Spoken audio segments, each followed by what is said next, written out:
I got a call on my smartphone saying my daughter had collapsed. I quickly caught a taxi and rushed to the hospital, but by the time I arrived, she had already passed away. Why? Tears welled up, and a deep sense of frustration, even deeper than sadness, began to swell inside me. The doctor said it was a heart attack.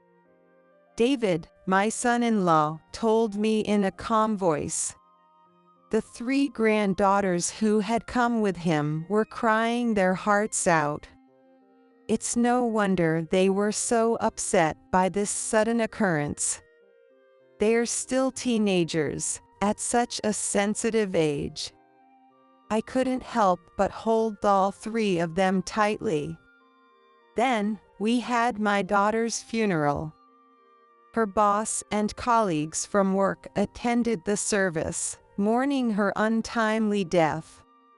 But that night, David said something unexpected. I'm marrying the president's daughter, so I don't need these kids anymore. You take care of them, old hag.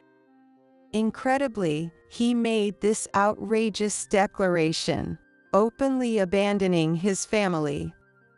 And just as he said, after the funeral, he disappeared without a trace. When I tried to contact him, his phone was disconnected. What did he plan to do with his daughters? I moved into my daughter's house to take care of my 3 granddaughters. One day, when I returned from shopping, I heard loud laughter coming from the living room. The grandkids were laughing at something. And then they quickly grabbed a piece of paper that had just come out of the printer and handed it to me. Looks like Dad's going to hell now, huh? My youngest granddaughter smiled sweetly as she spoke. My name is Jade. I raised my daughter, Helen, as a single mother. After losing my husband when I was in my 30s, Helen and I lived together. Through her rebellious teenage years, which now seem like a distant memory. Despite the struggles of raising her alone, I tried to give her all the love I could. When Helen got into college, she said something that touched me deeply. Mom, I know you've worked so hard to raise me, and I want to give back and take care of you from now on. I remember feeling a lump in my throat when she said those unexpected words. After graduating from college, Helen got a job at a prestigious company. She was always a strong child, rarely complaining about work. Though sometimes I wished she'd lean on me a little more. Once she started working, she began surprising me with trips for my birthday or Mother's Day every year. Thank you, Helen. I'm so blessed. Me too, Mom. We exchanged shy smiles at the hotel during one of our trips. Eventually, Helen found a partner and told me she wanted to get married. Her fiancé, David, was her colleague at the same company. He had a confident demeanor, wore expensive suits, and exuded a gentlemanly aura that left me impressed. Later, Helen told me that David had been popular among the female employees since he was a new hire. Handsome, tall, well-groomed, and an elite in the company, it was no wonder. I couldn't help but wonder what made him choose Helen. Why did I choose Helen? Well, she's incredibly dedicated to her work, and she's also very devoted to her family. That's something I admire about her, and I couldn't help but be drawn to her. The way they blushed and exchanged glances made me think they were a perfect match. They got married and, a few years later, had 3 children. Even after getting married, Helen and David continued to work at the same company, with David now working in the HR department. His popularity never waned, and despite having a wife and kids, female employees continued to approach him. Helen began to express her concern about how easygoing David was with everyone. He gets all these lunch boxes from different women. He says he refuses them, though. Don't worry, David seems like a trustworthy guy. I hope so, but you know, some people just enjoy stealing others' partners. I've never seen that, but is that really a thing? Nodding vigorously, Helen munched on some cookies. Since giving birth, I've noticed she's become stronger in many ways. As a wife and mother, she's grown, updating her inner self. But whenever she's troubled, I always make sure to lend an ear. As for my granddaughters, there's Emily, the eldest, and the twins, Martha and Fiona, all girls and very close. The 3 sisters have grown up well, with Emily now in her 3rd year of middle school, and Martha and Fiona in the 5th grade. Despite the age difference, they all share a love for mystery novels. Last Christmas, they asked for the complete works of Arthur Conan Doyle. I wondered if that was something for kids their age to read. But all 3 of them just laughed together and said, "Weary mystery nerds." Their room is apparently filled to the brim with mystery novels. I usually see my granddaughters during summer break when they come to stay with me, and they are always so attached to me. Grandma, let's go to the movies. They're re-showing Agatha Christie's work. And we want popcorn too. Even if it's just for a few days, when I see their beaming faces, I can't help but want to do everything for them. All right, let's go. My daughter has warned me not to spoil them too much, but that's easier said than done. One summer, during a heat wave, I received a call on my smartphone saying Helen had collapsed. What, David, is this really true? My hands trembled, and it felt like my heart was being squeezed. But David, on the other end of the line, calmly, almost as if it were just a routine message, told me which hospital Helen was in. I quickly caught a taxi and headed to the hospital where Helen and David were. But by the time I arrived, Helen had already passed away. Tears welled up, and a deep sense of frustration, even deeper than sadness, began to swell inside me. Why? I called her name over and over, wanting her to respond. But her tightly closed eyelids never opened again. The doctor said it was a heart attack. The granddaughters who had come with him were crying their hearts out. It's no wonder they were so upset by this sudden event. They're still teenagers, at such a sensitive age. Of course, they would feel lost. I couldn't help but hold all 3 of them tightly. It's okay to cry, all of you. Let's say goodbye to your mom properly. As I hugged my granddaughters tightly in the hospital hallway, I looked at David. Why, Helen? Why? He had his back to us, probably trying not to show his tears. It looked like he was crying alone. He wiped his eyes with the cuff of his expensive suit. but for some reason, that cuff didn't seem wet. Sniffling, he turned to face us. Strangely, his eyes looked completely normal, as if he hadn't been crying at all. There were no traces of tears on his cheeks. I'm sorry for losing control. I need to go back to the office and inform them about this. He said this in a calm and detached manner. What? Can't you just call them? What about the girls? Please take them home with you. Jade, I'm sorry, but I'm counting on you. With that, he turned on his heel and left. His demeanor was so calm that it was almost scary.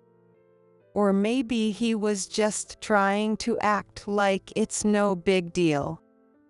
After that, he kept finding reasons to leave all the paperwork, including government paperwork, to me. Important business meetings, unmissable client dinners, those were his excuses. During the wake and funeral, he kept fidgeting with his smartphone. This is from a client, and it seems one of my subordinates caused some trouble, so I need to deal with it. But there are so many people from your company here too. Helen and David's colleagues, from superiors to subordinates, had come to pay their respects.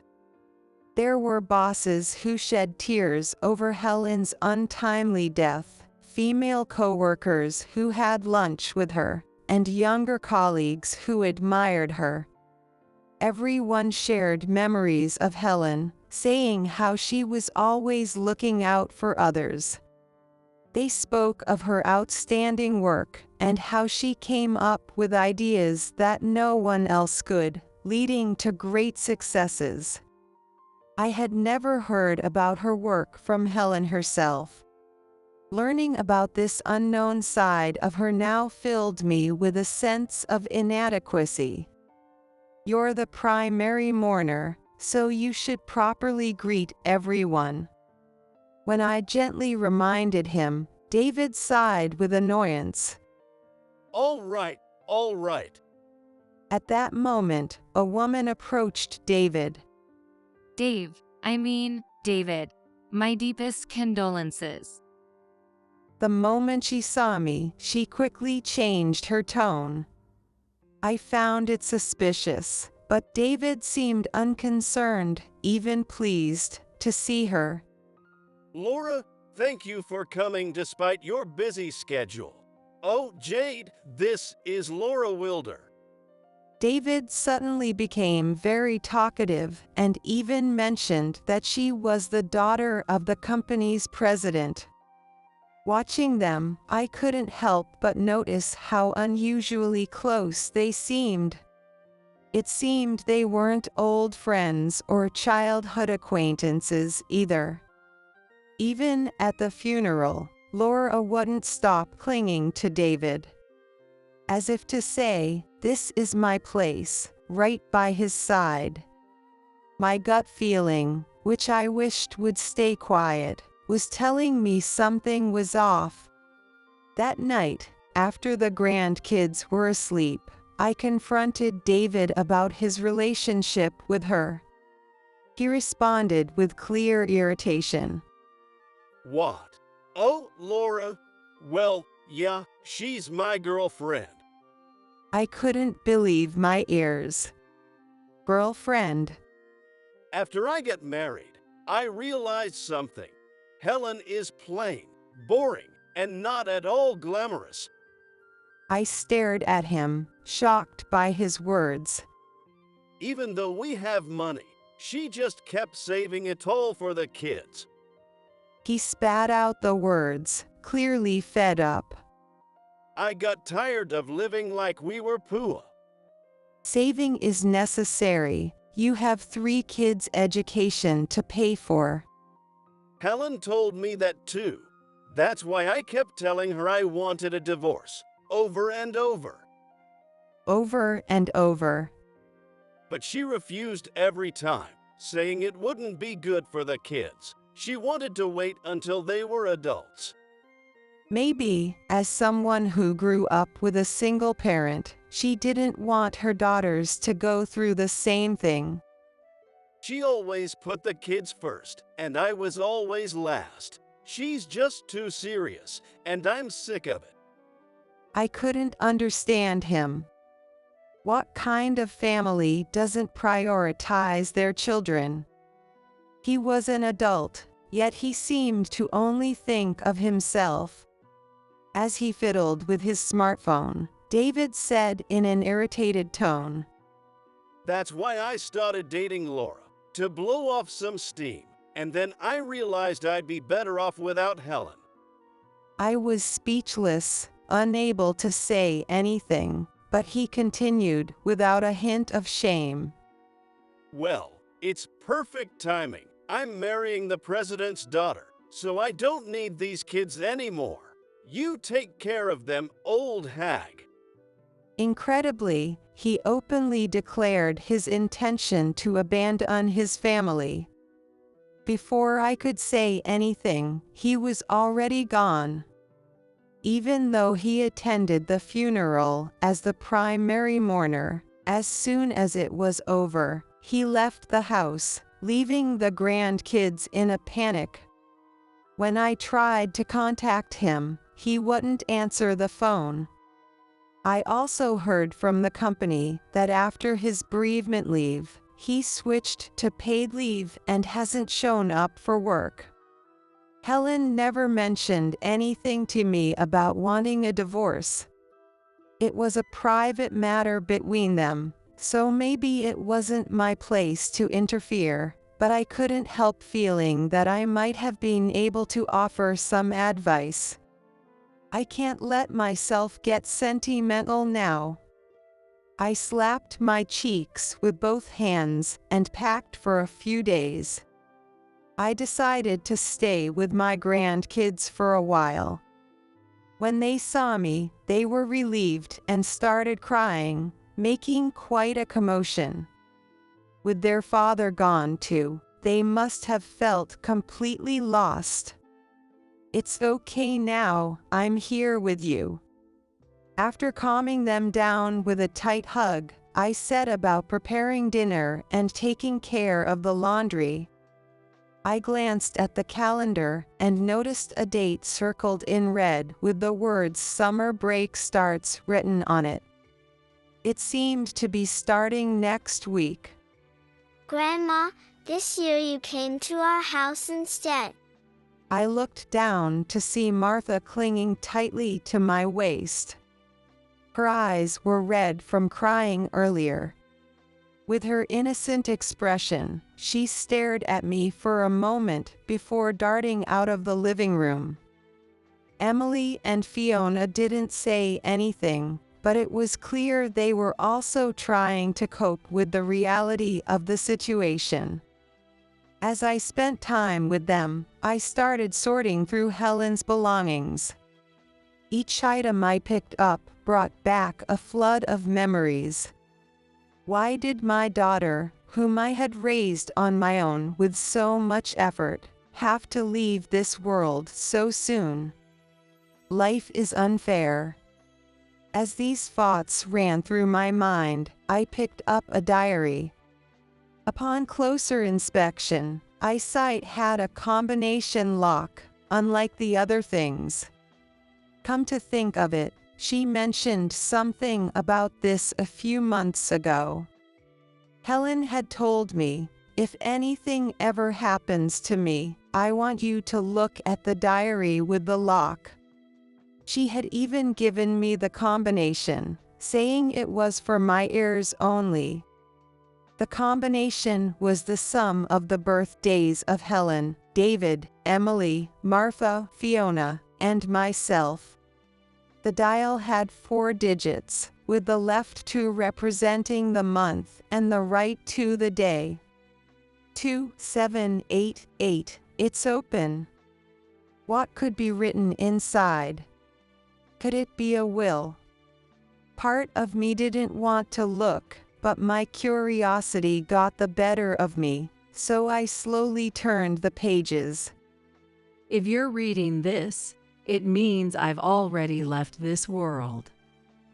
These words at the beginning startled me. I must be reading too many novels. Shaking off the initial shock, I continued reading, only to find something that made me doubt my eyes. This can't be true. The diary detailed Helen's suspicions about David's infidelity and the steps she took to gather evidence. It also mentioned the harsh working conditions at her job. There were records of unreported overtime and evidence to back it up.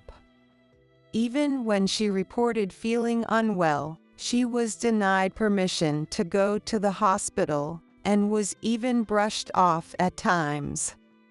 She had hidden recordings of these instances in another place. When I found and listened to the recordings, I decided to listen to it right away. There I heard a harsh voice berating Helen after she asked to go to the hospital. I couldn't understand why she was treated so harshly. It seemed David was the one who had arranged for her transfer to this strict boss. My husband betrayed me and our children. He will pay for this. The diary ended with this declaration. Helen had been preparing to demand compensation from David and his mistress, and to proceed with a divorce. I was astonished at how resourceful my daughter had been. But now that I had found these things, Helen was no longer here. The diary and the recordings felt useless, and I threw them aside. The three sisters continued attending school, trying to be strong. I hoped they weren't pushing themselves too hard. I did everything I could to support them, keeping a close eye on them. A week passed, and my grandkids are on summer break. In the garden, 2 potted sunflowers they had brought home from school stood tall, almost ready to bloom. After the break began, the girls started spending a lot of time in David's room. I suppose, as children, they couldn't let go of the idea of him being their father. Knowing what he had done made my heart ache. Even as I sorted through Helen's belongings, I would bring snacks to the sisters. I've brought some orange juice for all of you. They were looking through David's books and scrapbooks, almost like they were searching for treasure. At other times, they would fiddle with the family computer and tablet, arguing about this or that. I figured it must be for some summer project, so I didn't pry. Then one day, as I returned from shopping, I heard loud laughter coming from the living room.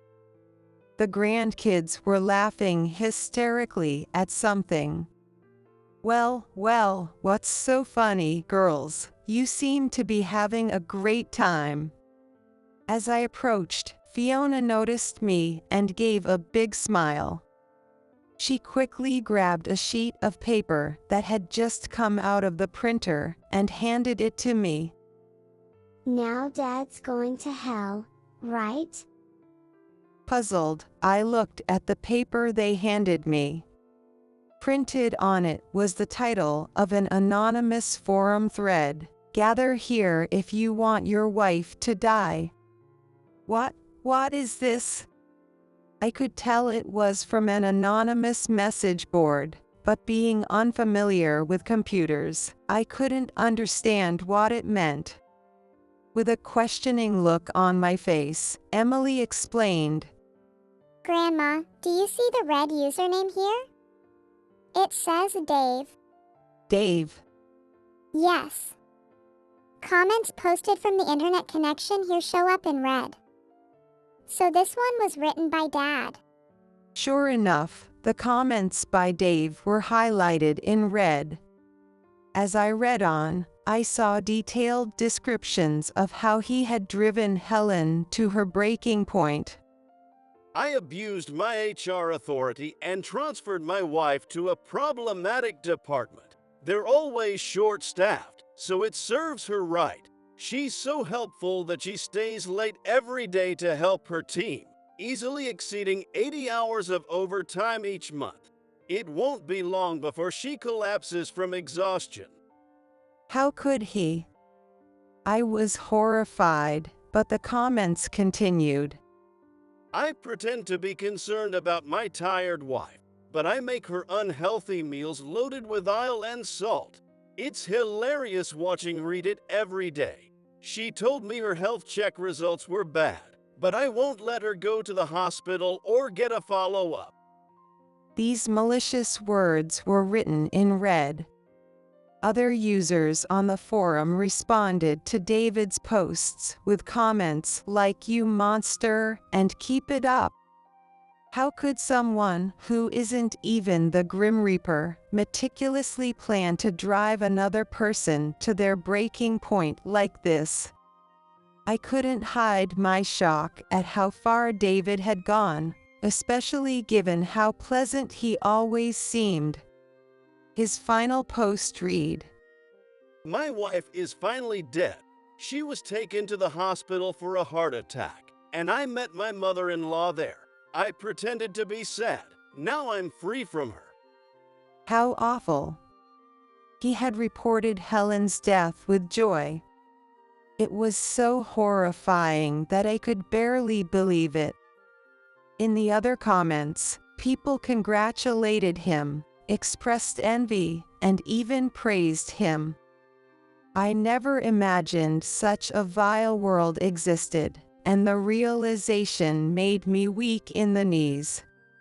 David was as cunning and depraved as a snake. How could this be allowed to happen? Anger began to well up inside me. But what surprised me most was that the girls had noticed David's behavior. It's elementary, my dear Watson, Martha said, imitating Sherlock Holmes. Even though they worked at the same company, Mom was always so busy, while Dad seemed so relaxed.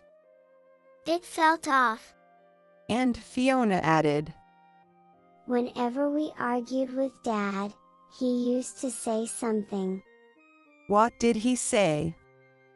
He said, "Don't rely on your mom, she might not be around much longer." If they argued, it seems David didn't have a great relationship with the girls. They must have been suspicious of their father's actions for a long time. Since then, the three sisters had been keeping a close eye on David. He frequently used the computer, and, even though he had no interest in cooking, would look up recipes and watch cooking videos. They also found search terms like unhealthy meals and sodium content in the tablet's search history. And they knew about the mysterious woman in the photos on his tablet. They'd even seen him slightly smile after Helen's death and during the funeral. But the most damning evidence was the scrapbook he left behind. It was filled with articles about people who collapsed from overwork. Some of them were diagnosed with heart attacks. So, we decided that Dad was probably the culprit. We've been gathering evidence since summer break started. I see, these mystery-loving sisters had sharper observation skills than either David or I had imagined. But how did you manage to find this forum? I asked, and Martha grinned proudly. We used the tablet's search history, and I read a book about how to recover deleted history, Watson. Could a fifth grader really do such a thing? But if they hadn't, we wouldn't have had this printout in our hands. I thought about how lonely and scared these young teenagers must have felt after losing their mother. I recalled their relieved and tearful faces when I arrived at their house. I couldn't ignore how hard they had been trying to fight in their own way. My eyes welled up, and tears began to fall. Grandma? What's wrong? I couldn't let the efforts of these little detectives go to waste. I bit my lip, looked at the three of them, and thought of Helen. He will pay for what he's done. There's no way I'll let David get away with this. I swore that he would face the consequences of his actions as a father. Thank you, all of you. Now leave the rest to me. A few days later, I visited a lawyer I knew. I showed him the evidence the girls had found and asked if it was enough to file for damages. As he looked over the printed forum posts and search history, his face clouded with doubt, saying it might not be enough. Then, could we use this as well? I presented the diary and the recordings that I had found among Helen's belongings. Let me take a look. He flipped through the diary and listened to the recordings. He then said that with the diary added, we had a strong case and could demand significant damages. We might also be able to secure child support. Afterward, I sent copies of the recordings and the diary's contents to Helen's company. I addressed them to her former boss, who had attended the funeral and had shed tears, asking him to conduct an internal investigation. He acted quickly, reviewing the recordings and diary and sharing them with the executives. David's misuse of his HR authority to drive his wife, a talented employee, to her breaking point became known to the executives. They were furious and summoned David. The investigation continued, confirming the facts and gathering testimony from other employees, ultimately leading to David's dismissal. Considering his actions, it was well-deserved. Later, I happened to run into him on the street, but he was unrecognizable. His once well-groomed appearance was gone. His beard was overgrown, and his once fine suit was wrinkled. Jade, you ruined my life. I frowned, wondering what he was talking about. After all, I had lost my beloved daughter. It turned out that his mistress, Laura, had dumped him shortly after he was forced to resign. You're still going to follow me even though I'm like this, right? When he asked her if she'd still stay with him, she coldly replied, What? I can't be with an unemployed old man. They had been living together, but she ended that too, and now he was living alone in a run-down apartment. You bled me dry with the damages in child support. I'm broke. He complained about how his savings were nearly depleted after keeping up with the lavish lifestyle of his former lover. I felt more anger than sadness.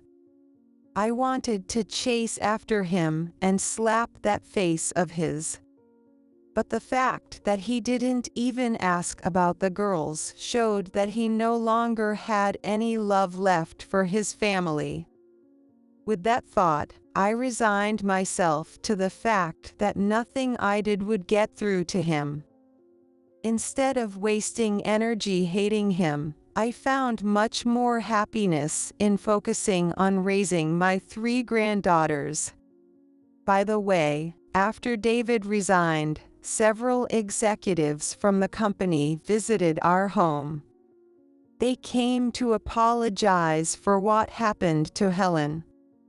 They regretted not being aware of her situation, which ultimately led to her death. They offered a large sum of compensation from the company and asked me to accept it. I was surprised by the sudden offer, but I decided to accept it. However, even with that money, my daughter would never come back. I would never be able to laugh with her again. As I thought about this, I watered the sunflowers in the garden. The large flowers stood tall, blooming beautifully. Thanks to the damages, child support, and compensation, as well as the savings Helen left behind, I was able to raise my granddaughters without any financial worries. Emily started attending a prep school as she prepared for her high school entrance exams. Martha and Fiona began enjoying mystery novels, dramas, and comics, making their days seem full and happy. Still, sometimes I'd see them looking around as if searching for their mother, and it would make my heart ache. Losing my daughter and the girls losing their mother is a sadness we all share. I hope that, as we slowly heal from this pain and loneliness, the four of us can truly smile again.